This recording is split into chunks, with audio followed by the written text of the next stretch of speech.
الحمد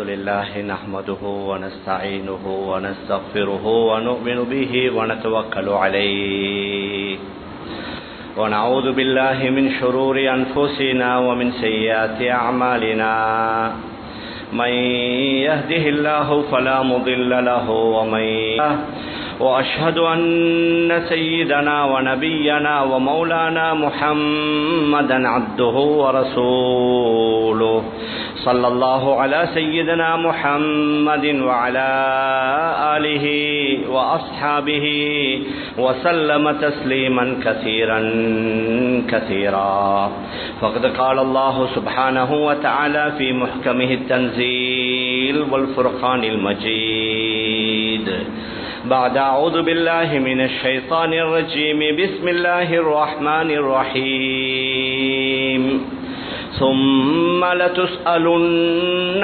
يومئذ عن النعيم وقال النبي عليه الصلاة والسلام كلكم راع وكلكم مسؤول عن رعيته صدق رسول الله صلى الله عليه وسلم. அளவற்ற அருளாளனும் நிகரற்ற அன்புடையவனுமாகிய எல்லாம் வல்ல அல்லாஹு சுப்ஹானஹு வ தஆலா அவனுக்கு அனைத்து புகழும் உரித்தாகுக. அல்லாஹ்வினால் படைத்த உலகத்திற்கு அனுப்பி வைக்கப்பட்ட மனித இனத்திற்கு சீரான நேரான நல்வழியை காட்டுவதற்காக அல்லாஹ்வினால் அனுப்பி வைக்கப்பட்ட நபிமார்கள், ரசூல்மார்கள், தீர்க்கதரிசிகள் அனைவர்களுக்கும் தலைவராக முத்திரையாக கடைசியாக இவ்வுலகத்திற்கு வருகை தந்து இவ்வுலகத்தில் தான் வாழ்ந்து கொண்டிருந்த காலங்களில் தனக்கு ஏற்படவிருந்த எண்ணற்ற இன்பங்களை, சந்தோஷங்களை, மகிழ்ச்சிகளை பொருட்படுத்தாது ஒவ்வொரு நிமிடமும் வினாடியும் தனது சமூகத்திற்காக, சமுதாயத்திற்காக உழைத்து பாடுபட்ட எனது உயிருணுமினிய ரசூலுல்லாஹி ஸல்லல்லாஹு அலைஹி வஸல்லம் அவர்கள் மீதும் அவர்களை தொடர்ந்து பின்பற்றி வாழ்ந்த அத்துணை நல்லடியார்கள் மீதும் அல்லாஹ்வின் சாந்தியும் சமாதானமும் என்றென்றும் உண்டாவதாக. அல்ஹம்துலில்லாஹ். கண்ணியத்திற்குரிய பெரியார்களே, அன்பிற்குரிய கனவான்களே, சகோதரர்களே, நாம் எல்லாம் உலகத்திற்கு வரக்கூடிய நேரத்தில் வெறும் கையுடன் வந்தோம், எதையும் எடுத்துக்கொண்டு வரவில்லை. உலகத்திற்கு வரும் பொழுது ஆடை கூட இல்லாமல் நிர்வாணமாகத்தான் வந்தோம். அதே போன்று மரணித்ததற்கு பின்னால நாம் மறுமையுடைய அந்த பயணத்திற்கு செல்லும் பொழுதும் வெறும் கையுடன் தான் செல்ல போகின்றோம். அந்த கஃபனுடைய ஆடையை மாத்திரம் அணிந்து கொண்டு எங்களை அனுப்பி வைப்பார்கள்.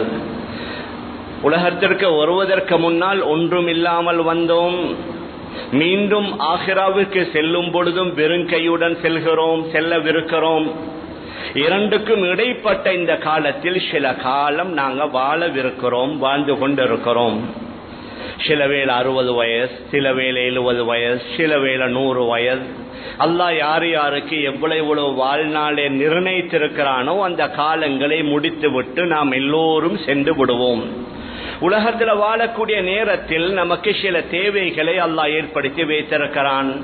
அது உணவுடைய, உடையுடைய, இடத்துடைய, ஆரோக்கியத்துடைய, இன்னொரு பல தேவைகள். இந்த தேவைகளை நிறைவு செய்வதற்காக வேண்டி வஸ்துக்களையும் சாதனங்களையும் அல்லாஹ் தான் நமக்கு பங்கு வைத்து தருகின்றான். குர்ஆன்ல அல்லாஹ் சுப்ஹானஹு வ தஆலா சூரா ஸுக்ரஃப்ல கூறுகின்றான், அஹும் யக்ஸிமூன ரஹ்மத ரப்பிக் أهم يقسمون رحمة ربك نحن قسمنا بينهم معيشتهم في الحياة الدنيا. அல்லாஹ்வுடைய அருட்கொடையை அவர்களா என்ன பங்கு வைக்குகின்றார்கள்? இல்லை, நாமே பங்கு வைக்குகின்றோம். நஹ்னு கஸம்னா பைனஹும் மஈஷத்தஹும். உலகத்தில் மனிதர்கள் வாழக்கூடிய நேரத்தில் அவர்களுடைய வாழ்க்கை தேவைகளை நாமே அவர்களுக்கு பங்கு வைத்து கொடுத்திருக்கின்றோம். نحن قسمنا بينهم معيشتهم في الحياة الدنيا ورفعنا بعضهم فوق بعض درجات ليتخذ بعضهم بعضا سخريا.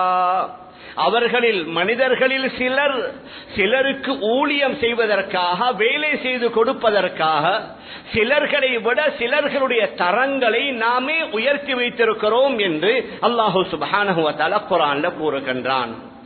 ஆக உலகத்தில் வாழக்கூடிய நேரத்தில் நமக்கு முன்னால் உள்ள செல்வமோ, பணமோ, ஆரோக்கியமோ, இது போன்ற இந்த அருட்கொடைகள் அனைத்தையும் தன்மை தவிர நாம உருவாக்கி கொண்டதல்ல.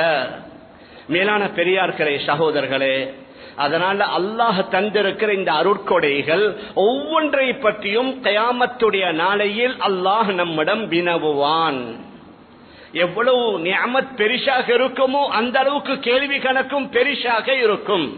குர்ஆன்ல அல்லாஹ் கூறுகின்றான், சும்ம லதுஸ்அலுன்ன யௌமஇதின் அனின் நஈம். ஒவ்வொரு அருட்கொடைகளை பற்றி நீங்கள் மறுமை நாளில் கேட்கப்படுவீங்க. இந்த ஆயத்துடைய விளக்கத்தில் சில அறிஞர்கள் கூறுகிறார்கள், கடும் சூடான நேரத்தில் நாம் குடிக்கக்கூடிய குளிர்ந்த நீரை பற்றியும் அல்லாஹ் கியாமத்துடைய நாளையில் கேட்பான். கடும் சூட்டிலே நடந்து கொண்டு செல்கிறோம், அந்த நேரத்தில் நிழல் பெறுவதற்காக வேண்டிய ஒரு மரத்திற்கு கீழால் அமர்ந்தால் அதை பற்றியும் அல்லாஹ் கேட்பான். அதே மாதிரி தான் காலிலே செருப்பு அணிகின்றோம் என்றால் அந்த செருப்பை பற்றியும் அல்லாஹ் கேட்பதாக பல அறிஞர்கள் கூறியிருக்கின்றார்கள். மேலான பெரியார்களே, அன்பிற்குரிய கணவான்களே, சகோதரர்களே, அதனால நம்முடைய சிந்தன சக்தியாக இருக்கலாம், பார்வையாக இருக்கலாம், கேள்வியாக இருக்கலாம், இவைகளை நாம உருவாக்கி கொண்டதல்ல, படித்த ரப்புல் ஆலமீன் ஆகிய அல்லாஹ்வுடைய மிகப்பெரிய அருட்கொடை. அதனால தன் குர்ஆன்ல கூறுகின்றான், இன்னஸ் ஸம்அ வல் பஸர வல் ஃபுஆத குல்லு உலாயிக கான அன்ஹு மஸ்ஊலா. உங்களுக்குள்ள இந்த செவிப்புலன், கேள்வி கேட்கக்கூடிய, காதால கேட்கக்கூடிய அந்த தன்மை, கண்ணால பார்க்கக்கூடிய அந்த சக்தி, உள்ளத்தால சிந்திக்கக்கூடிய அந்த இதயம், இவைகள் ஒவ்வொன்றை பற்றியும் நீங்கள் கியாமத்துடைய நாளையில் கேட்கப்படுவீர்கள். மேலான பெரியார்களே, அன்பிற்குரிய கணவான்களே, சகோதரர்களே, அதனால அல்லாஹ் தந்திருக்கிற அருட்கொடைகள், நிஅமத்துகள் ஒரு விதத்தில் அமானத், அமானிதம். இந்த ஒவ்வொரு நிஅமத்தை பற்றி அல்லாஹ் சுப்ஹானஹு வ தஆலா நம்மிடத்திலே கேட்பான். தாயிடத்திலே கேட்பான் குழந்தைகளை பற்றி, தலைவன்ட்ட கேட்பான் அவருடைய நாட்டிலே உள்ள ஊர் மக்களை பற்றி. நபி அவர்களுடைய மிக தெளிவான ஹதீஸ், குல்லுக்கும் ராஇன் வ குல்லுக்கும் மஸ்ஊலுன் அன் ரஇயத்தி. நீங்க ஒவ்வொருவரும் பொறுப்புதாரிகள், உங்களுடைய பொறுப்பை பற்றி கேட்கப்படுவீர்கள். ஃபல் இமாமு ராஇன் வ ஹுவ மஸ்ஊலுன் அன் ரஇயத்தி. ஒரு நாட்டுடைய, ஒரு ஊருடைய தலைவன் அந்த குடிமக்களுக்கு அவன் நீதம் செலுத்தினானா, அநியாயம் செய்தானா, அவர்களுடன் நல்ல முறையில் நடந்தானா, இவைகள் ஒவ்வொன்றை பற்றியும் அவனிடத்திலே அல்லாஹ் கேட்பான்.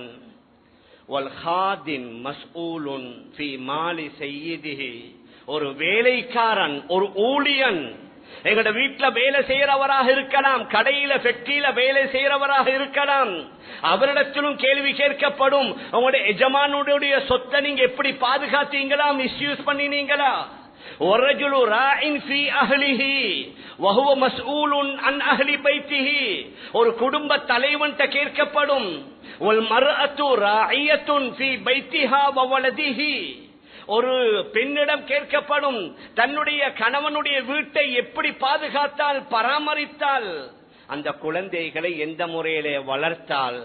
கியாமத்துடைய நாளையில் அல்லாஹ்வுடைய கேள்வியிலிருந்து யாரும் தப்ப முடியாது. மேலான பெரியார்களே, சகோதரர்களே, ஒரு சிலர் நினைக்குகின்றார்கள், என்னுடைய புள்ள நான் எப்படியும் நடப்பேன், நான் எப்படியும் வளர்ப்பேன். சில சோசியல் மீடியாக்களை நீங்க பாப்பீங்க, சில வயது முதிர்ந்த அந்த முதிரான ஆண்கள் பெண்களை வீட்டில் உள்ள சாதாரணமானவர்கள் அடித்து சித்திரவதை செய்கிறது. சிலவேளை தாய் சின்ன குழந்தையை அடித்து பயங்கரமாக தாக்குறது. சில நேரங்களில் சில மதரசாக்களில் சில உஸ்தாத்மார்கள் மாணவர்களை தாக்குவது. நினைக்கிறாங்க எங்களுக்கு வேண்டியது செய்யலாம். மேலான பெரியார்களே, சகோதரர்களே, இல்ல, எங்கட பிள்ளையாக இருக்கலாம், அதற்கும் ஒரு வரையறை. அவர்கள் எல்லோருடனும் நீதமாக நடக்கணும். மூத்த புள்ள, கடைசி பிள்ளை, ஆண் பிள்ளை, பெண் பிள்ளை, எல்லோருடனும் நீதமாக நேர்மையாக நடக்கணும்.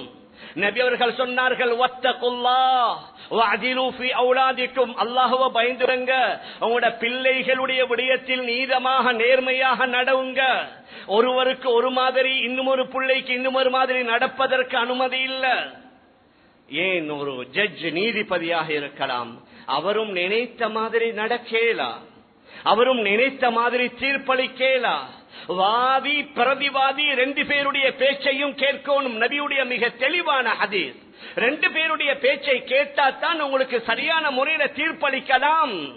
அந்த நீதிபதி ஜட்ஜ் கோபமா இருக்கிற நேரத்தில் தீர்ப்பளிப்பது கூடாது. லா யக்தியன் ஹாக்கிமுன் வஹுவ கத்பான். ஒரு ஜட்ஜ், ஒரு நீதிபதி கோபமாக இருக்கிற நேரத்தில் அவர் தீர்ப்பளிக்க கூடாது. இந்த கோபத்தில் தவறுதலாக தீர்ப்பளித்து விடுவார். ஜட்ஜாக இருக்கலாம், முதலாளியாக இருக்கலாம், தொழிலாளியாக இருக்கலாம், ஏன் ஆசிரியராக இருக்கலாம். ஒரு ஆசிரியர் எல்லா மாணவர்களுடனும் மாணவிகளுடனும் ஒரே மாதிரி தான் நடந்து கொள்ளணும். சில மாணவ மாணவிகளுடன் நல்ல முறையில, சில மாணவ மாணவிகளுடன் அதாவது மோசமான முறையில அவர்களை கணக்கெடுக்கிறல்ல, அவர்களுக்கு கேட்ட கேள்விகளுக்கு பதில் சொல்றல்ல. நபி அவர்கள் சொன்னார்கள், மன் சுஇல அன் இல்மின் அலிமஹு சும்ம கதமஹு உல்ஜிம யௌமல் கியாமத்தி பிலிஜாமி மின் நார். ஒருவர் அறிந்த ஒரு விடயத்தை பற்றி அவரிடத்திலே கேள்வி கேட்கப்பட்டு அதை அவர் மறைத்தால் கியாம நாளில் நெருப்பாலான கடிவாளம் அவருடைய கழுத்தில் போடப்படும் என்றார்கள். மேலான பெரியார்களே, சகோதரர்களே, ஆக உலகத்தில் வாழக்கூடிய எந்த பொறுப்புதாரி, வீட்டுடைய தலைவனாக இருக்கலாம், தலைவியாக இருக்கலாம், ஆசிரியராக இருக்கலாம், ஆசிரியர்களாக இருக்கலாம், முதலாளி, தொழிலாளி, நாட்டு தலைவன், குடிமக்கள், இவர்கள் ஒவ்வொருவரும் ஒவ்வொரு வகையில பொறுப்புதாரிகள். அந்த பொறுப்பை பற்றி அல்லாஹ் கியாம நாள்ல கேட்பான். நான் எதை சொல்ல வருகிறேன் என்றால், சமீப காலமாக சில பொறுப்புகளை ஒரு சிலர் பெரிய பாக்கியமாக கருதுகிறார்கள். எக்கச்சக்கமான பொறுப்புகள் இப்பொழுது வந்துவிட்டது. வீட்டுடைய பொறுப்பு, குடும்பத்துடைய பொறுப்பு பரவாயில்லை. ஆனால் அதைவிட மீறி சமூக பொறுப்புகள், ஒவ்வொரு நிறுவனங்களுக்குரிய தலைவர்கள். நான் தனிப்பட்ட நிறுவனங்களை பற்றி பேசுகின்றேன். அது பாடசாலைகளாக இருக்கலாம், மதரசாக்களாக இருக்கலாம், மஸ்ஜிதுகளாக இருக்கலாம். இப்பொழுது அங்கே எப்படியாவது தலைவர் பதவி எடுப்பது, செயலாளர் பதவி எடுப்பது, அதற்குள்ளே என்னுடைய பெயரும் வந்துவிட வேண்டும் என்பதற்காக மிகப்பெரிய முயற்சிகள் இன்று நடந்து கொண்டிருக்கிறது. என்றால் ஒரு சிலர் நினைக்கிறாங்க இதை பெரிய பாக்கியம் என்று. மேலான பெரியார்களே, சகோதரர்களே, பாக்கியம் அல்ல, பாரம். பொறுப்பு என்பதை விட நெருப்பு மாதிரி இது. அந்த அளவுக்கு நபி அவர்கள் சொன்னார்கள், இன்னக்கும் சதஹரிசூன அலல் இமாரா, வெகு விரைவில் நீங்க தலைமைத்துவத்திற்கு ஆசைப்படுவீங்க. ஆனால் ஃபைன்னஹா யௌமல் கியாமத்தி நதாமா, கியாம நாள்ல அது மிகப்பெரிய கைசேதமாக அமையும். ஹதரத் அப்துல் ரஹ்மான் இப்னு சமுரா ரலியல்லாஹு அன்ஹு அவர்கள் வந்து, யா ரசூலல்லாஹ், எனக்கு ஏதாவது ஒரு பொறுப்பை தாருங்கள் என்று கேட்டதற்கு சொன்னார்கள், அப்துல் ரஹ்மான், லா தஸலில் இமாரா, தலைமைத்துவத்தை கேட்காதீங்க, தலைமைத்துவத்திற்கு ஆசைப்படாதீங்க.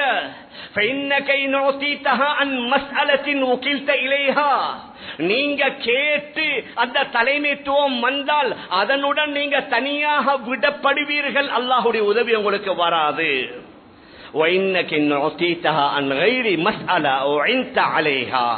நீங்கள் கேட்காமல் உங்கள்கிட்ட அந்த பொறுப்பை தந்தா உங்களுக்கு உதவி செய்யப்படும். மேலான பெரியார்களே, சகோதரர்களே, ஆனால் இந்த அரசியல் மாதிரி, அரசியல் கட்சிகள் உள்ள தலைவர்கள் மாதிரி, அல்லது தனி சுய கட்சியுடைய தலைவர்கள் மாதிரி, எப்படி வீடு வீடாக போய் ஓட் கேட்கிறத மாதிரி, போஸ்டர்கள் அடித்து எங்களுக்கு ஓட் பண்ணுங்கன்ற மாதிரி அல்லாஹ் பாதுகாக்கணும். சில இஸ்லாமிய நிறுவனங்கள், அது மஸ்ஜிதுகளோ மதரசாக்களுடையோ அந்த தலைமைத்துவங்கள் கொஞ்சம் கொஞ்சமாக போய்கொண்டிருக்குது. எந்த அளவுக்கு இந்த ஹதரத் அபூ தர் கிஃபாரி ரலியல்லாஹு அன்ஹு மிக முக்கியமான ஒரு சஹாபி, அவர் கேட்கிறார், யா ரசூலல்லாஹ், அலா தஸ்தஅமிலுனி, நீங்க என்ன ஒரு இடத்துக்கு கவர்னராக அனுப்பக்கூடாதா? என்னை ஒரு இடத்திற்கு நீங்க கவர்னராக அனுப்பக்கூடாதா? நபி அவங்க சொன்னாங்க, யா அபூ தர், இன்னி அராக தஈஃபா, நீங்க ரொம்ப பலகீனமானவர், உங்களை பலகீனமானவராத்தான் நான் பார்க்கிறேன். உங்களால் இந்த பாரத்தை சுமக்கேலா.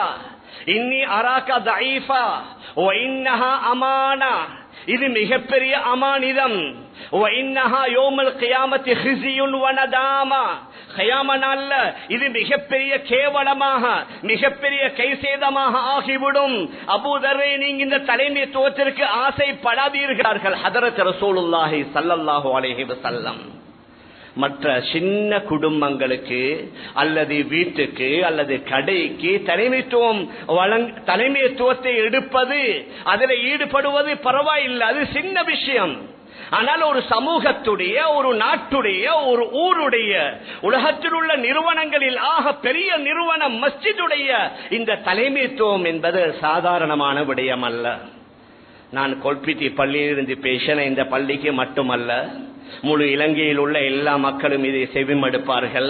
அதனால நாம் எதை சொல்ல வருகிறோம் என்றால், ஒரு சிலர்களுக்கு சரியான ஆசை, மஸ்ஜித்ல நாங்க நிர்வாகம் செய்யணும், மீண்டும் மீண்டும் எங்கட போர்டை வரணும், நாங்க கடந்த காலங்கள் இவைகள் எல்லாத்தையும் செய்தோம். சில ஊர்கள்ல இருக்குது, அந்த ஊருடைய மஸ்ஜிதுல ஆக முழு ஊர் மக்களும் லீவு காலங்கள்ல ஊர்களுக்கு வந்து அந்த ஊருடைய மஸ்ஜிது நிரம்பினா 2000 பேர், இவங்க 10,000 பேருக்கு தேவையான மஸ்ஜிதை கட்டுறது. ஏன்? நாங்க எங்கட காலத்துல செஞ்சோம். இவ்வளவு பெரிய பள்ளி இதுவரைக்கும் யாரு கட்டினாங்க? நாங்க கட்டினோம். உங்களோட காலத்திலே நீங்க கட்டி முடிக்கணும் என்பதல்ல, பின்னால வாரவர்களுக்கு நாங்க சந்தர்ப்பம் கொடுக்கணும். அவர்களின் தொழில், அவர்களும் வியாபாரம், அவர்களும் சம்பாதிப்பாங்க, அவர்களும் நன்மையை கொள்ளையடிக்கணும். மேலான பெரியார்களே, சகோதரர்களே, நாங்க கட்டினோம், நாங்க அப்படி செய்தோம், நாங்க இப்படி செய்தோம். மேலான பெரியார்களே, சகோதரர்களே, மஸ்ஜிதுக்கு காப்பட் போடுவதோ, அல்லது நான் மீண்டும் சொல்கிறேன், நான் இந்த பள்ளியை வைத்து சொல்லல, மஸ்ஜிதுக்கு காப்பட் போடுவதோ, அல்லது மஸ்ஜிதுக்கு வர்ண நிறங்களை பூசுவதோ, அல்லது ஒவ்வொரு வகையான லைட்டுகளை போட்டு மஸ்ஜிதுகளை அலங்கரிப்பதல்ல நிர்வாகிகளுடைய வேலை. அதையும் செய்யலாம். ஆனால் அதை விட முக்கியமானது, மஸ்ஜிதை நிர்வகிக்க கூடியவர்களுக்கு இருக்க வேண்டிய மிக முக்கியமான பண்பை அல்லாஹ் குர்ஆன்ல கூறுகின்றான். இன்னமா யஅமுரு மஸாஜிதல்லாஹ் மன் ஆமன பில்லாஹ் வல் யௌமில் ஆகிர் வ அகாமஸ் ஸலாத வ ஆத்தஸ் ஸகாத வ லம் யக்ஷ இல்லல்லாஹ். உண்மையிலேயே அல்லாஹுடைய வீடுகளை, மாளிகைகளை நிர்வகிக்க கூடியவர்கள்ட்ட இருக்க வேண்டிய மிக முக்கியமான குவாலிஃபிகேஷன் மன் ஆமன பில்லா, முதலாவது அல்லாஹ்வை நம்பணும், அவனின் மீதே முழுமையான நம்பிக்கை இருக்கணும். வல் யௌமில் ஆகிர், மறுமையுடைய நாள் ஒன்று இருக்குது, அங்கே நான் பிடிக்கப்படுவேன், அல்லாஹுக்கு முன்னால நிறுத்தப்படுவேன், நான் கேள்வி கணக்குகள் கேட்கப்படுவேன் என்ற அந்த உணர்வு வரணும். தொழுகையை நேமமாக நிலைநாட்டுபவர். அதிலே அறிஞர்கள் கூறுகிறார்கள், எந்த மஸ்ஜிதுக்கு பொறுப்புதாரியோ அவர் அந்த மஸ்ஜிதுக்கு 5 நேரம் வரணும். அப்படி வந்தாத்தான் அந்த மஸ்ஜிதில் உள்ள பாதகங்கள் அவருக்கு விளங்கும். மாதத்தில் ஒரு முறை மீட்டினுக்கு வந்துட்டு போறதல்ல, வாரத்தில் ஒரு முறை ஜும்மாவுக்கு வந்துட்டு போவர்கள் அல்ல. ஆக சிறந்த தலைவர்கள் யாரு? அந்த மஸ்ஜிதுக்கு 5 நேரம் ஜமாஅத்துக்கு அவர் வரணும். தொழுகையை நேமமாக நிலைநாட்டணும். இன்றைக்கு ஒரு சிலர் பேசுவாங்க, என்ன அவர்கிட்ட என்ன டிகிரி, அவர் என்ன படிச்சிருக்கிறாரு நினைக்கிறாங்க. மஸ்ஜிதுடைய பரிபாலம், நிர்வாகத்துக்கு எல்லாம் படிச்சவங்க வந்தா செய்யணும், படித்தவர்கள் இருக்கணும். நான் அதற்கு எதிர் அல்ல. ஆனால் அல்லாஹ் குர்ஆன்ல சொன்ன இந்த குவாலிஃபிகேஷன், இந்த தன்மைகள் இருக்கணும். அல்லாஹ்வை கொண்டும் ஆகிராவை கொண்டும் ஈமான் கொள்ளணும், நம்பிக்கை பரிபூரணமாக இருக்கணும், நேமமாக 5 கால தொழுகைகளை விடாமல் தொழுது வரணும், ஜகாத்த முறைப்படி கணக்கு பார்த்து கொடுக்கணும். ஆக முக்கியம் வலம் யக்ஷ இல்லல்லாஹ், அல்லாஹ்வை தவிர வேற யாரையும் பயப்படாதவராக இருக்கணும். இன்று அநேகமானவர்கள் யாரு பயப்படுவது?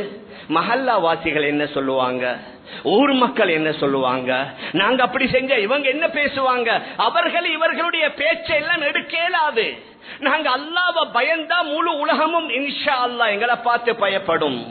வலம் யக்ஷ இல்லல்லாஹ், அவர் அல்லாஹ்வை தவிர வேறு யாரையும் பயப்படக்கூடாது.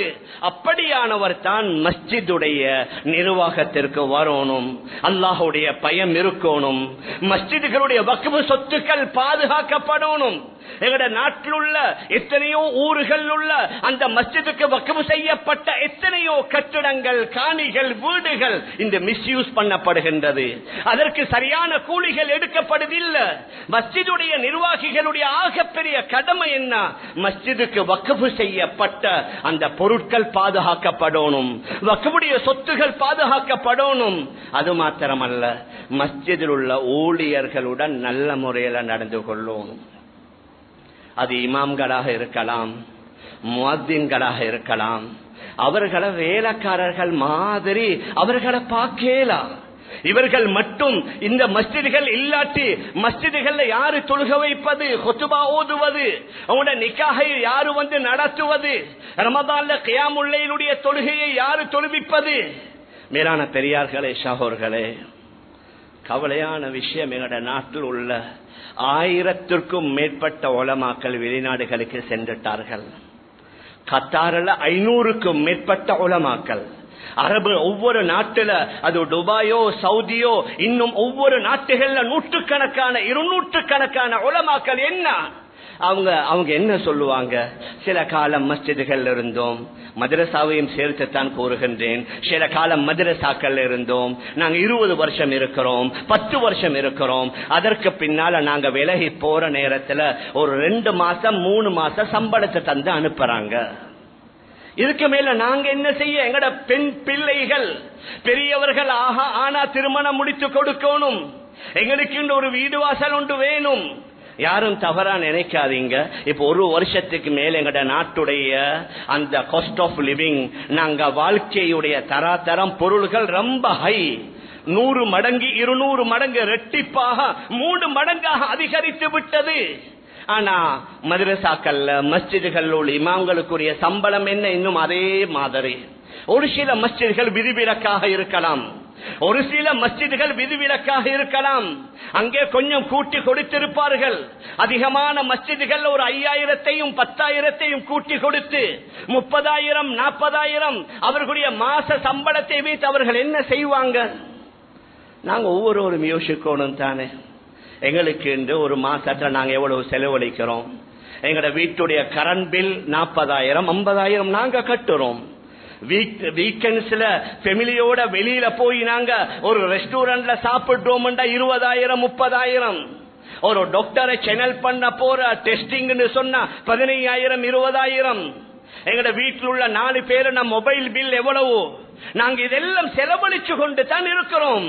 ஆனால் மஸ்ஜிதுகள்ல மதரசாக்கள் உள்ள இமாம்களுக்குரிய ஊதியம் மிக அதிகமாக கூட்டப்படல. அவர்களும் மனிதர்கள் அல்லவா? அவர்களுக்கும் குடும்பம் இல்லையா? மலக்கா அவர்களுக்கு மனைவி இல்லையா? பிள்ளை குட்டிகள் இல்லையா? அவர்கள் பிள்ளைகளை பாடசாலைகளுக்கு அனுப்புவதில்லையா? அவர்கள் பிரயாணம் செய்யலையா? அவர்கள் கரண்ட் தண்ணி பில் லைட் பில் அவர்களுக்கு இல்லையா? அவர்களுக்கு ஒவ்வொரு நாளும் உணவுக்குரிய செலவுகள் இல்லையா? மேலான பெரியார்களே, சகோதரர்களே, யார் யாரெல்லாம் மஸ்ஜிதுல பொறுப்புதாரிகளாக இருக்கிறார்களோ அத்துணை பேர்களும் கியாமத்துடைய நாளையில் அல்லாஹ்வாக சொல்லணும். எத்தனை இமாம்கள் தன்னுடைய பிள்ளைகளுக்கு பால் வாங்க வசதி இல்ல, மில்க் பவுடர் அல்லது எடுத்த கடனை கொடுப்பதற்குரிய வசதி இல்ல. அவங்க சில வேளை வீடுகளை கூலிக்கு எடுப்பாங்க. அந்த கூலிக்கு எடுக்கிற வீட்டுக்கு முதல்ல ஒரு முற்பணம் கொண்டு கொடுப்பார்கள். அதை கடன் எடுத்து கொடுக்க அந்த கடனை அடைக்க வசதி இல்ல. ஆனா செலவுகள் கூடிருச்சுன்னு சொல்லி நாங்க எங்கட செலவை குறைச்சோமா? நாட்டில எல்லாம் விலை கூடிருச்சு. ரெஸ்டாரண்ட்டுக்கு வார கூட்டம் குறைஞ்சா இருக்குது. எங்கட திருமணம், கடந்த காலங்கள் எடுத்த திருமணங்கள் இப்ப எல்லாம் விலைவாசி கூடிருச்சுன்னு சொல்லி எங்கட திருமணத்தை குறைச்சிட்டோமா? எங்கட பங்கனை குறைச்சிட்டோமா? மரபை கொண்டு போறத நிப்பாட்டினோமா? மருத்தோண்டி சாப்பாட்டை இல்லாமலாக்கினோமா? மேலான பெரியார்களே, சகோதரர்களே, இவைகள் எல்லாவற்றையும் பூர்த்தியாக நாங்க செய்கிறோம். மஸ்ஜித் மதரசாண்டு வந்தா அதுலயும் கவலையான விடயம், சில மஸ்ஜிதுகள்ல 27க்கு சேர்ப்பாங்க ஊழியர்களுக்கு, பெருநாளைக்கு சேர்ப்பாங்க மஸ்ஜிதுல வேலை செய்யற ஊழியர்களுக்கு சேர்த்து அதையும் ஃபுல்லா கொடுக்கறல்ல, அதுல ஹாஃப் தான் கொடுக்கற. என்ற நடக்குது. அதைத்தான் நான் சொல்ல வாரேன். மேலான பெரியார்களே, அன்பிற்குரிய கனவான்களே, சகோதரர்களே, நாங்க மற்றதுக்கெல்லாம் செலவு கூடினா மஸ்ஜிதுக்கு வர வேண்டிய சந்தாவை கூட்டுவோம். மஸ்ஜிதுடைய கடைகள் வீடுகளுக்கு தரக்கூடியவர்களுடைய அந்த மாத சம்பள அவர்கள் தர வேண்டியதை கூட்டி எடுப்போம். இங்கு இருக்கக்கூடிய இந்த இமாம்கள் அல்லாஹ் பாதுகாக்கணும். எங்களுக்கு தொடர்ந்து இங்கு இருக்கலான்னு போனா எங்கட மஸ்ஜிதுகள் பாழாகிவிடும். அதற்கு பின்னால பொருத்தமான இமாம்கள் கிடைக்க மாட்டாங்க, பொருத்தமான ஹத்தீப்மார்கள் கிடைக்க மாட்டாங்க. எங்களோட அரபி மதரசாக்கள் தான் எங்களுடைய ஷரியாவுடைய அதாவது ஆணிவேர் அஸ்திவாரம். அது இப்பொழுது ஆட்டம் கண்டு கொண்டிருக்குது. ஏன்? வளமையா கொடுக்கறாங்க போதாது. மேலான பெரியார்களே, அன்பிற்குரிய கனவான்களே, சகோதரர்களே, ஹதரத் உமர் ரலியல்லாஹு அன்ஹு ஒரு தடவை சொன்னார்கள், லோ மாத ஜமலுன் பிஷாத்தில் ஃபுராத்தி தியாஅன் ல ஹஷீது ஐ யஸ்அலனி அல்லாஹு மின்ஹா. என்னுடைய ஆட்சி காலத்துல இந்த யூப்ரடிஸ் நதிக்கரையில ஒரு ஒட்டகம் பசியால செத்து விட்டது என்றாலும் அதை பற்றியும் கியாமத் நாள்ல அல்லாஹ் என்கிட்ட கேட்டா நான் என்ன பதில் சொல்றது? என்னுடைய ஆட்சிக்கு கீழால யூப்ரடிஸ் நதிக்கரையில ஒரு ஒட்டகம் சாவுது பசியால. அந்த ஒட்டகத்தை பற்றியும் அல்லாஹ் என்னிடத்தில் கேட்பான் என்றார்கள் ஹதரத் உமர் ரலியல்லாஹு அன்ஹு. ஆனால் நான் எதை சொல்ல வாரேன்டா, மஸ்ஜிதுக்கு சிலவேல வீடுகளை கட்டுறாங்க, மஸ்ஜிதுகளை பெரிசாக்குறாங்க, வருமானம் வருவதற்காக வேண்டிய கடைகளை கட்டுகிறார்கள். ஆனால் பல வருஷமாக மஸ்ஜிதில் உள்ள இமாமுக்கு ஒரு நல்ல ரூம் ஒன்று இல்ல, அவருடைய ஊதியத்தை கூட்டுவதற்கு யோசனைகள் இல்ல. மேலான பெரியார்களே, அன்பிற்குரிய கனவான்களே, சகோதரர்களே, அதனால மஸ்ஜிதுடைய மதரசாவுடைய எந்தெந்த பொது நிறுவனங்கள்ல யாரு சம்பந்தப்படுகின்றார்களோ அல்லாஹ்வை பயப்படணும். அவர்களால செய்யலாட்டி விட்டுட்டு போகலாம், தாராளம். ஆனா இன்றைக்கு என்ன நடக்குது? விடுற மாதிரி இல்ல. எல்லாருக்குமே இந்த பதவி மோகம் வந்துருச்சு. இங்க எங்கட சமூகத்தில் இன்றைக்கு சோசியல் மீடியால வேறொரு மாதிரி போய் கொண்டிருக்குது. அதுல ஹீரோவாக ஆகணும், அதுல யூடியூபரா மாறணும், எனக்கு 1000 2000 ஃபாலோவர்ஸ், 5000 10,000 ஃபாலோவர்ஸ், என்ன இதை வச்சு சொர்க்கத்துக்கா போகலும்? மேலான பெரியார்களே, ஷைத்தான் எங்களை ஏமாற்றி கொண்டிருக்கிறான். ஷைத்தானுடைய வலைகளை நாங்க வீழ்ந்து விடக்கூடாது. எங்கட ஆகிராவை நாங்க வீணாக்கிடக் கூடாது. ஒரு தடவையா 2 தடவையா எங்களை நாங்க முடியாது முடியாது என்று சொல்லி வற்புறுத்தியும் இருக்க சொன்னாங்க, பிரச்சனை இல்ல. அது இல்லாம நான் தான் வரணும், அதற்கு வேறையா முயற்சி செய்யற, திரை மறைவுக்கு பின்னால பணங்களை கொடுக்கிற, முக்கியமானவர்களை வைத்து அவர்கள்ட்ட ரகசியமா பேசுற. ஏன் சமீப காலத்துல ஒரு மஸ்ஜிதுடைய தெரிவுடைய நேரத்தில் ஒரு ஆள் அடித்து கொலை செய்யப்பட்டார், கொலை வரைக்கும் போயிருக்குது. என்ன அந்த மஸ்ஜிதுடைய நிர்வாகத்துடைய தலைவராக இருந்து என்ன நடக்க போகுது? மேலான பெரியார்களே, அன்பிற்குரிய கனவான்களே, சகோதரர்களே, அதனால் இந்த தலைமைத்துவம் பதவி மோகம் என்பது சாதாரணமானதல்ல. சஹாபாக்கள் பயந்து நடுங்கினார்கள். நபி அவர்கள் வஃபாத்தானதற்கு பின்னால யாரு ஹலீஃபா? ஹதரத் அபூபக்கர் ரலியல்லாஹு அன்ஹு சொல்றாங்க, உமரை தெரிவு செய்யுங்க. ஹதரத் உமர் கூறுகிறார்கள், இல்ல அபூபக்கரை தெரிவு செய்யுங்க. ஹதரத் உமர் சொன்னார்கள், அந்த அஃதலு மின்னி, என்னை விட நீங்க சிறந்தவர்கள், நீங்க கலீஃபாவாக இருங்க. ஹதரத் அபூபக்கர் ரலியல்லாஹு அன்ஹு சொல்வார்கள், அந்த அக்வா மின்னி, என்னை விட நீங்க பலசாலிகள். இப்படி 2 பேருமே முடியாதுன்னு சொல்லிக் கொண்டிருக்கிறாங்க. 2 பேரும் யாரு? நபியுடைய வாயாலே சொர்க்கவாதி என்று சொல்லப்பட்டவர்கள். ஹதரத் அபூபக்கர் 8 சொர்க்கமும் நீங்க எங்கட வாசாலால உள்ளுக்கு வாங்க அழைக்கப்படுவார். ஹதரத் உமர் ரலியல்லாஹு அன்ஹு ஒரு பாதையில நடந்தா ஷைத்தானுக்கு தைரியம் இல்லை அந்த பாதையில நடப்பதற்கு, அவன் வேறொரு பாதையில போவான். ஆனால் 2 பேருமே முடியாது என்று சொல்ல ஹதரத் உமர் சொன்னார்கள், அபூபக்கர் நீங்க ஹலீஃபாவாக இருங்க, உங்களோட என்னுடைய பலமும் இருக்கும், நான் உங்களுக்கு ஹெல்ப்பா இருக்கிறேன். அவரை வற்புறுத்தி ஹலீஃபாவாக ஆக்கிறார்கள். சரித்திர கிதாபுகள்ல வருது, 3 நாள் மஸ்ஜித் நபவியில ஒவ்வொரு தொழுகைக்கு பின்னால ஹதரத் அபூபக்கர் ரலியல்லாஹு அன்ஹு எழுந்து சொல்லுவாங்க, யா மாஷரல் முஸ்லிமீன் கத் அகல்துக்கும் பைஅத்தக்கும் ஃபபாயிஉ மன் அஹ்பப்தும், உங்களோட பைஅத்தை நான் ராஜினாமா செஞ்சிட்டேன், நீங்க யாரு விருப்பமோ அவரை நீங்க தெரிவு செய்யுங்க. ஒவ்வொரு தடவையும் ஹஜ்ரத் அலி ரலியல்லாஹு அன்ஹு எழும்பி சொல்வார்கள், லா நுகீலுக வலா நஸ்தகீலுக வல கத்தமக ரசூலுல்லாஹி ஸல்லல்லாஹு அலைஹி வஸல்லம் ஃபீ ஹயாத்திஹி. நீங்க ராஜினாமா செய்யவும் ஏலா, உங்களுடைய ராஜினாமாவை நாங்க ஏற்றுக்கொள்ளவும் மாட்டோம். நபி அவங்க ஹயாத்தோடு இருக்கும் பொழுது அவருடைய முஸல்லால நீங்க தான் தொழுக வைத்தீங்க, அதனால ஹிலாஃபத்துக்கு நீங்க தான் தகுதி. காலித் பின் வலீத் ரலியல்லாஹு அன்ஹு ஷாம் தேசத்துல மிக பயங்கரமாக யுத்தம் நடந்து கொண்டிருக்கிறது. திடீரென்று சொல்லி ஹஜரத் அபூபக்கர் ரலியல்லாஹு அன்ஹு ஹஜரத் காலித் பின் வலீத் ரலியல்லாஹு அன்ஹு அவர்களை பதவி நீக்கம் செய்த நேரத்தில் என்ன சொன்னாரு? வல்லாஹி மா சர்ரத்னா விலாயத்துக்கும் வலா சாஅத்னா அஸ்லுக்கும். அல்லாஹ் மீது சத்தியமாக நீங்க எனக்கு பொறுப்பு தந்த நேரத்தில் நான் சந்தோஷப்படவும் இல்லை, நீங்க பொறுப்பை எடுத்த நேரத்தில் எனக்கு கவலையும் இல்லை. இந்த சந்தோஷப்பட்டா தான் கவலை வரும். எனக்கு இந்த பொறுப்பு இது பயங்கரமானது. சஹாபாக்களுடைய வரலாறுகள் எக்கச்சக்கமான சரித்திரங்கள் இருக்குது. அல்லாஹ்ட்ட பதில் சொல்லணும்னு பயந்தாங்க, ஆரம்பத்தில் ஏற்றுக்கொள்ள பின்வாங்கினாங்க, இடையில பதவி நீக்கம் செய்யப்பட்ட. இன்றைக்கு என்ன யுத்தம் நடக்குது? ஒரு ஆளை நீக்கினா அவர் தனியா போறது, அவருடன் ஒரு கோஷியை சேகரிக்கிறது, வாங்க இவங்களுக்கு எதிராக நாங்க செயல்படுவோம், நாங்க வேறொரு ஃபோம், வேறொரு டீம், வேறொரு போர்டை ஃபோன் பண்ணுவோம் என்று எப்படி எப்படி எல்லாம் நடந்து கொண்டிருக்கிறது. எங்களோட சலஃபு சாலிஹீன்கள் இந்த தலைமைத்துவ விதத்தில் எப்படி நடந்து கொண்டாங்க? ஹஜரத் உமர் இப்னு அப்துல் அசீஸ் ரஹிமஹுல்லாஹ் அவர்களுடைய மனைவி ஃபாத்திமா பின்த் அப்துல் மலிக் அவர்கள் ஒரு கட்டத்தில் சொல்வார்கள், என்னுடைய கணவனுக்கு ஹலீஃபா பதவி கொடுக்கப்பட்ட நாளில் இருந்து அவர் ஜனாபத்துடைய குளிப்பு குளிக்கல்ல. ஏன்? மனைவியோடு சேர்ந்து வாழ்றதுக்கு அவருக்கு மனசு வரல, அவ்வளவு பயம். மேலான பெரியார்களே, சகோதரர்களே, நாம் எதை சொல்ல வருகிறோம் என்றா அவ்வளவு பயங்கரமானது, பாரதூரமானது தான் இந்த தலைமைத்துவம். அதிலே விசேஷமா இஸ்லாமிய நிறுவனங்களுக்கு தலைமை தாங்குவது, பொறுப்பு தாங்குவது. நான் ஏன் சொல்ல வரேன்டா, இப்ப சமீப காலமாக இதுல நிறைய பேருக்கு ஆசை வந்து, ஆர்வம் வந்து, விருப்பம் வந்து, எப்படியாவது அந்த போர்ட்ல, எப்படியாவது அந்த ட்ரஸ்டி போர்ட்ல, எப்படியாவது அந்த டீமுக்குள்ள நானும் நுழைஞ்சினோனும், என்ற பேர் வரணும், சோசியல் மீடியாவில் இந்த போட்டோ வரணும், இந்த வீடியோ வரணும், எங்கட பேர் உலகத்துல போகும். ஆனா மறுமையில அது எங்களை பெரிய பாதிப்பாக அமைந்துவிடக் கூடாது. மேலான பெரியார்களே, அன்பிற்குரிய கணவான்களே, சகோதரர்களே, அதனால தலைமை தாங்கக்கூடிய விதத்துல மிகவும் கவனமாக இருக்கணும். இதற்கு நான் தகுதியா? இதை என்னால செய்யலுமா? அல்லாஹ் கேள்விகளை கேட்டா பதில் சொல்லக்கூடிய தாக்கத் சக்தி இடத்தில் இருக்குதா?